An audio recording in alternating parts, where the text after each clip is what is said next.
Yeah. Mr. Red. Whoa. Whoa.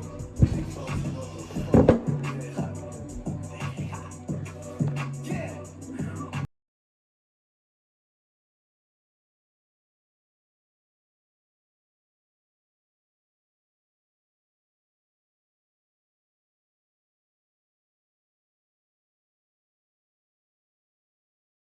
What's up, guys? Welcome back to my channel where we're going to be talking about One Piece and all things One Piece. This week we're going to be talking about the most latest chapter to drop, chapter 992. The way I want to start it off is by talking about that. Ooh, that damn icy cover page that just dropped. Man, I loved it. I loved everything about that cover page. Two things that really stood out to me though. Jinbei being number one. Man, seeing Jinbei with the crew, oh, it just feels so good. It feels so good to finally get Jinbei in that crew. Like, I'm a big Jinbei stan. Like, I love Jinbei. So seeing him with that crew finally on a cover page, it just made my whole week. It was great. Number two, everybody's been talking about this. Something that happened with that cover page. Come on. The Bowl of Odin with the blue dragon on it. Oh man, Oda, you be teasing, bro. You be teasing. Like, I love that. I love that. I don't know. At the same time, like, I be seeing a lot of opposite sides in the community, because a lot of people are just like, no, why are we always gassing Zoro up so much? Because he's the one holding the bull, right? And I feel like that's the teaser that we're gonna maybe get towards the end of Wano. I wouldn't be angry to see Zoro get the fatal blow on Kaido, because like, looking back at the history of like One Piece, Zoro's descendant was the one that took out a dragon. So like, it's not that far-fetched to think that Zoro's gonna do it. And if he doesn't do it, I'd be just as happy seeing him be one of the background characters that helps bring down Kaido, because that'll be just as sick. Yeah, Kaido's gonna get brought down, and Zoro's gonna be in the picture some way, somehow. Okay, now let's get to the actual chunk of the story that just dropped this week, and we're gonna start with Prospero, Marco, and Big Mom talking. That was honestly a very cool scene because there's a lot of vibes you can get from it. The main one I want to talk about is the face that Prospero had while he was agreeing to Big Mom, because Big Mom's just like, you trust me, right? That we're gonna be in this alliance for the benefit of us. And I really took Prospero's face to be a sign for us, because now I kind of know Prospero's in it for his own game, not for his own, but he's not following Big Mom's ideas all the time like he didn't do in Whole Cake Island when he was lying to her for the benefit of the crew.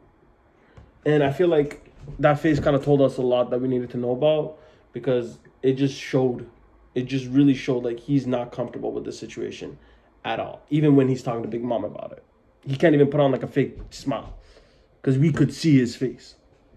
The other point during that conversation that I want to talk about is Marco. Marco hit us with that slick anime. Let me fix my glass. I don't have glasses, so I can't do it. But like, let me fix my glasses. Oh, it was cool. It was cool seeing that happen, and the fogginess and the dim lighting of the glasses. Oh, that was sick. That was honestly sick. It was nice seeing that. The next talking point, it's a very confusing thing that happened, because since chapter 988, we haven't really seen Carrot. And then this chapter, we see her, and she literally says to Wanda, I'm gonna go get revenge for big brother Pedro. And it's like, what? Did you somehow hear Prospero? Did you somehow see him? Because last time we saw her in 988 was she was alongside Nami in the banquet hall. And Big Mom, Prospero, and Marco are all outside of Onigashima. So it's like, how do you know he's even here? Like, why is he being introduced as like the enemy that Carrot and Wanda are gonna be taking on, when like they haven't really like interacted yet inside Onigashima? Like, they shouldn't even know that he's here. Literally the only person that knows that the Big Mom pirates are here are Marco, and potentially Jinbei, potentially he might know something because there's a lot of stuff we don't know about him escaping Whole Cake Island, and Kaido. Like Kaido's crew, but like that's it. And majority of the crew, not really. It's just Queen, Jack, and King that really know he's here or they're here. And to me, that was just very confusing because it's just like, how are you guys gonna just throw this into the story and expect us to just go along with it? Because we haven't really even seen them talk to each other. But oh well.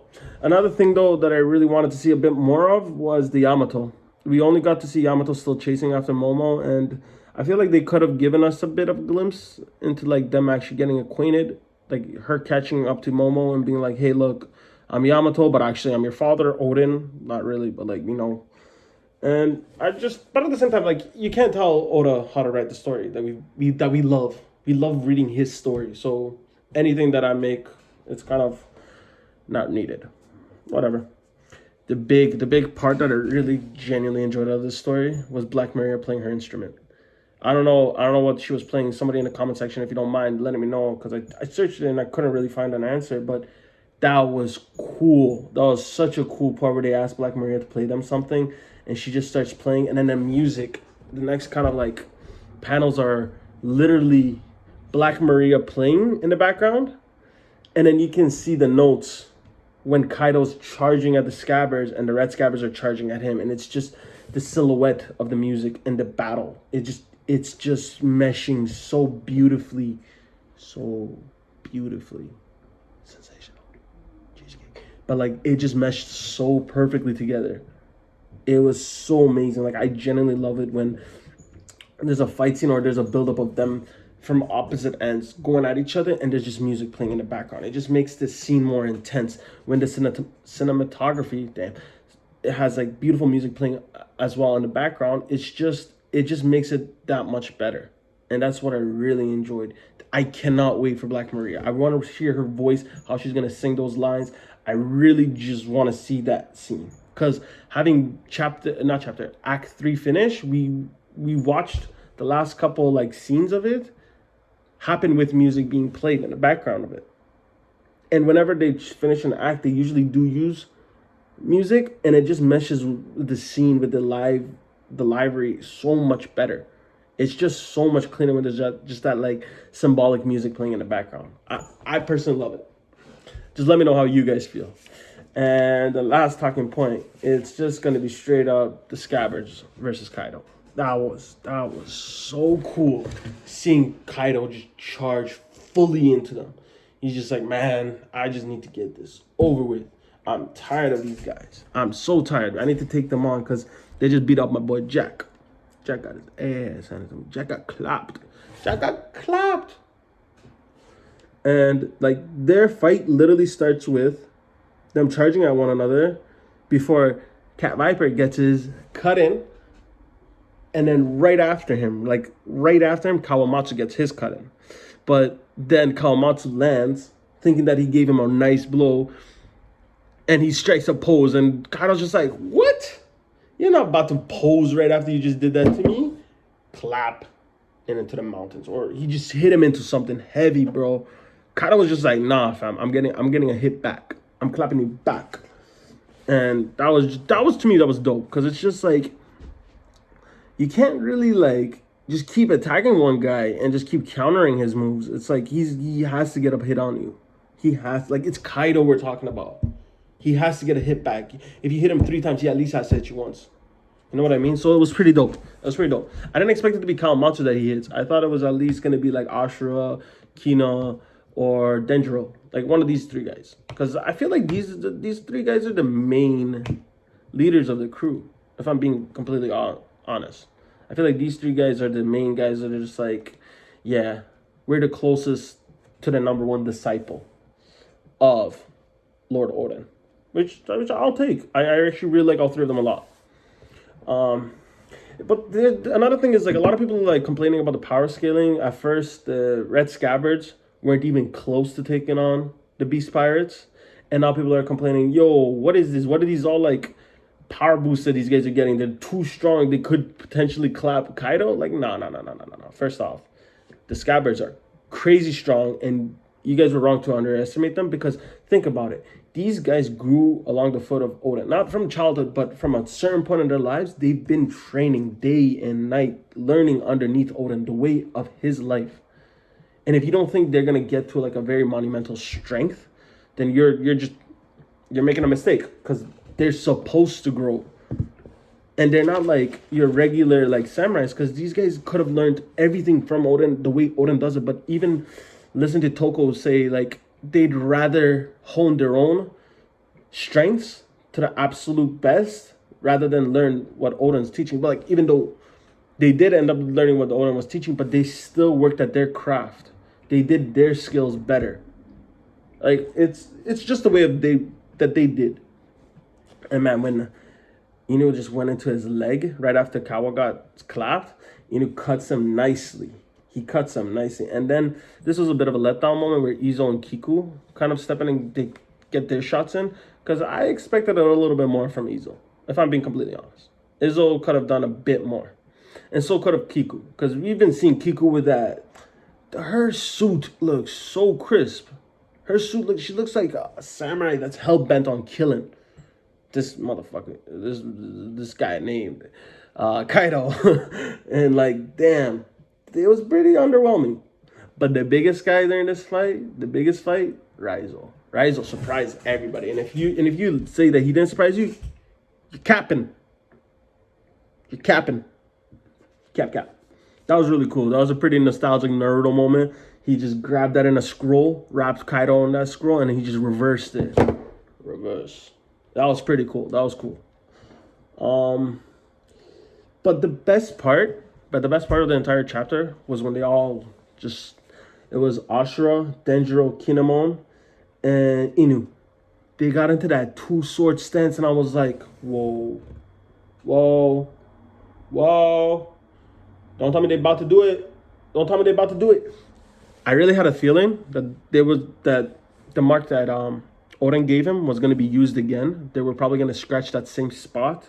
I didn't know if it was going to be the Scabbards or Luffy landing a punch in that specific spot, or even Zoro. But damn, it was nice seeing them reopen that wound. That was so cool. To me, that was just like, it was just a nod to Oden. It's just like, yeah, we have to get that back. And man, that whole scene of them just showing Oden try to teach these guys how to use a two-sword style, and them like saying, nah, bro, we'd rather learn our own thing. That just makes it so cool, because it's never really trying to show people like copy one another. It's always trying to like show one another being great. Simply being great. They're doing them. And none of them wanted to be like his disciple because they were the most closest in terms of skill and stuff. They wanted to be close in terms of power. They didn't want to use two-sword style the way Oden did. They would rather use two-sword style the way they would. And to me, that was really cool. I really genuinely, like, this was a really cool chapter. Big ups to Oden. Big ups. Because, man, that two-sword style, like, ching, that's a really cool pose. I really like that two-sword pose. And I really cannot wait for the next chapter. There's a lot of stuff like I cannot wait for.